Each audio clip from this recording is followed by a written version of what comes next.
Happy Makara Shankranti in advance, dear readers, and Pongal Lohari and Bogali Bihu. The festival marks the sun's entry into Makara, Capricorn, signifying longer days, thanks for harvest, and especially gratitude to Lord Surya, the sun god, by whose light we live. He embarks this day on his northbound course, the Uttarayan. So the Uttarayan wisdom, this is a column here in called Faith Line. In that Uttarayan wisdom is a writer Perinuka Narayanan in the New Indian Express. So let's hear more about this. Beyond its festive traditions like kite flying and special food, this ancient holy date is deeply layered in Indian theology with stories. The best known is probably in the Mahabharata. Bhishma Pitama was struck down by Arjuna's arrows on the 10th day of the Battle of Kurukshetra. But he had the boon of Ichha Mrityu, of choosing when to die. So Arjuna shot a bed of arrows under him, on which he lay for 58 days, waiting for Makara Shankranti. This was because the holy day when Surya commences his Uttarayan is considered an auspicious period for souls to attain liberation. During his time on the arrow bed, though enduring great pain, he shared profound knowledge on governance and dharma with Yudhishthira. Especially, he imparted the precious gift of the Vishnu Sahasranamam, the 1,000 names of Lord Vishnu, that we still hear today and many of us memorize. The story that goes straight to the Indian heart is about Surya meeting his son Shani, whose domain is Capricorn. A father goes to his son's house on this day, healing their long rift and annually renewing their ties, for Shani comes from a broken home. His busy father didn't care for him as a boy, and his mother was sent away for deception. This is actually a teaching story for us mortals, offering relatives, friends, and colleagues who have quarreled and auspicious opportunity to reconnect without loss of face and resolve their various conflicts. Sweets made of nourishing till and good sesame and jaggery are shared across the land, some with the pleasant words, eat till good and speak sweetly. Here it seems worthwhile to reflect a little on Shani Dev, the lord of Makara. Shani or Saturn is a powerful figure among the 9 planets or Navagraha that are hailed as influencers of frail human destiny.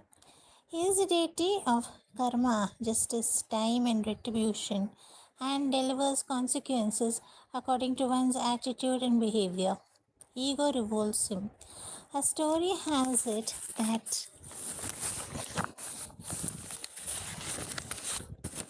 when Ravana subdued the celestials, he arrogantly ordered the Navagraha to lie face down on the steps of his throne so that he could walk up on their backs. But sage Narada dropped by and casually observed that Ravana lacked the guts to step on them face up.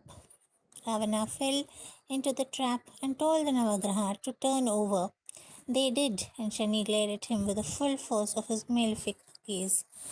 Ravana's downfall began right then, with Supranaka rushing in shrieking. Shani is also distinguished as Shani Ishvara, the Lord Shani.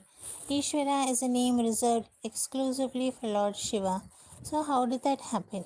The tale goes that Shani showed up on Dasha duty even for Shiva, humbly apologetic but wholly unafraid. Delighted by Shani's sincerity, our Ashutosh, or the readily pleased Lord, pretended that even he could not avoid Shani.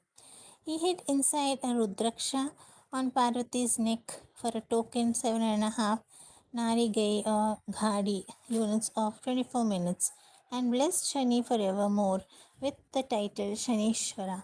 Shani is a very real persona for many whom they deeply invested in. You have only to see the throng of devotees outside his shrines, the long lines for prasad, and the atmosphere of intense fervor to recognize his importance in our lives even today. I don't see it as superstition, but as a cultural connection to a stern yet just concept that demands that we upgrade our better selves. Shani has a refined taste, loves sapphires and blue flowers, and is said to have a glowing dark skin with an intelligent crow for a vehicle.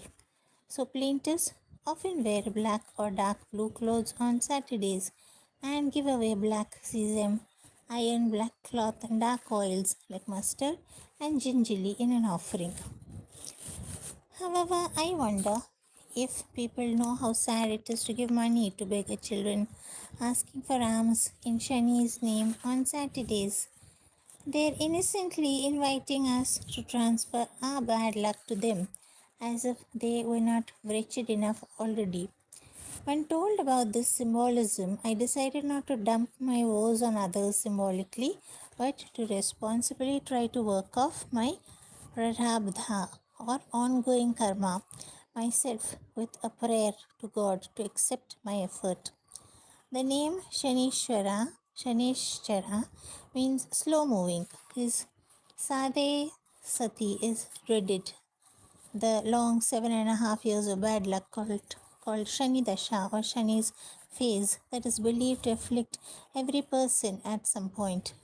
One third of the Sati sees the onset of trouble, the next sees stagnation, and the last sees improvement.